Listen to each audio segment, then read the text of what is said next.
Yang ketiga, manusia sebagai ciptaan Allah, firman Tuhan mengatakan diciptakanlah mereka laki-laki dan perempuan. Ini berbicara mengenai gender. Dan dalam hal ini jelas Alkitab menegaskan hanya 2 gender, binary, laki-laki dan perempuan. Tidak ada in between dan tidak ada varian-varian lain. Maka dari sini kita bisa tahu, walaupun ini bukan topik kita, tetapi paling tidak saya mau singgung sedikit bahwa Alkitab menegaskan dengan jelas bahwa tidak ada gender lain selain laki-laki dan perempuan. Allah sudah menetapkan hal tersebut. Dan karena ini merupakan sebuah ketetapan, maka dari mana kita bisa mengetahui ketetapan Allah tersebut? Seseorang bisa mengatakan saya laki-laki dari mana? Apakah dari perasaannya dia? Atau apakah dari kata lingkungannya dia? Jelas jawabannya tidak. Karena ini ketetapan Allah, maka Allah menunjukkan dengan cara apa? Yaitu melalui jenis kelamin. Jenis kelamin itu menjadi sebagai tanda bahwa Allah menciptakan manusia, satu orang sebagai laki-laki dan yang lain sebagai perempuan. Jangan kemudian dibingungkan ketika ada orang berkata gini, bagaimana kalau dia ada 2 jenis kelamin? Ada quote and quote ya, ada orang yang saya pernah lihat di sebuah film itu, yang rasanya sih kasus nyatanya ada ya, orang yang punya 2 jenis kelamin.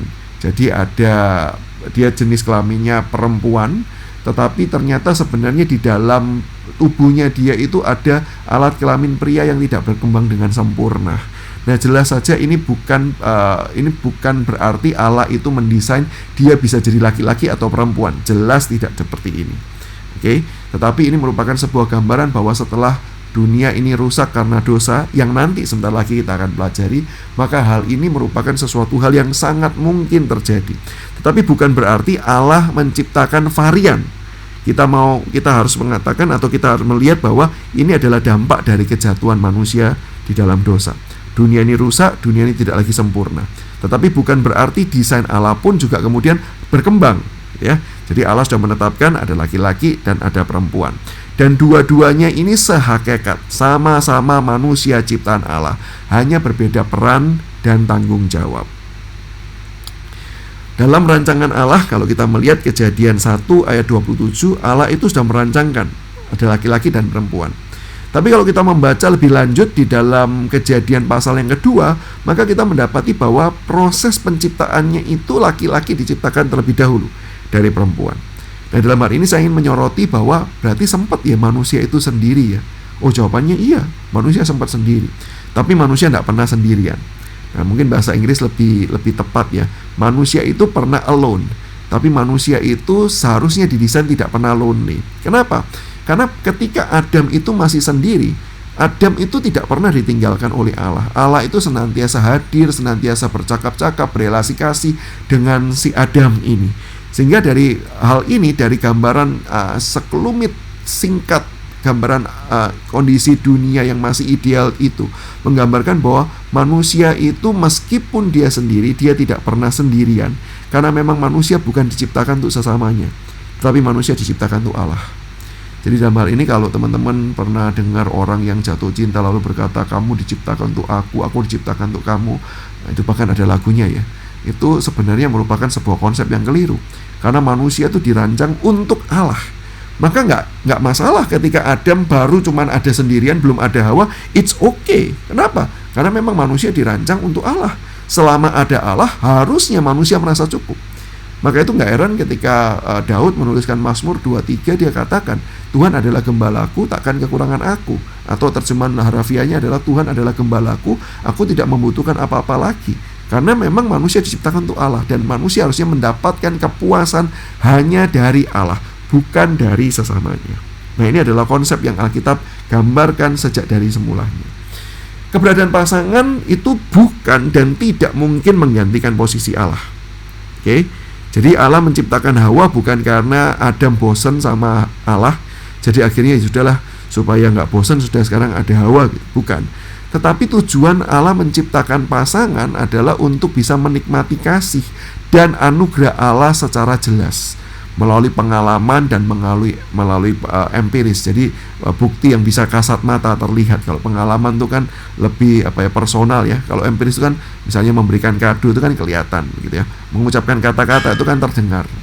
Sorry, ini di rumah saya kalau jam-jam tertentu maka akan ada bunyi teng-teng begini. Jadi ambil waktu untuk menikmati bunyi teng dulu ya.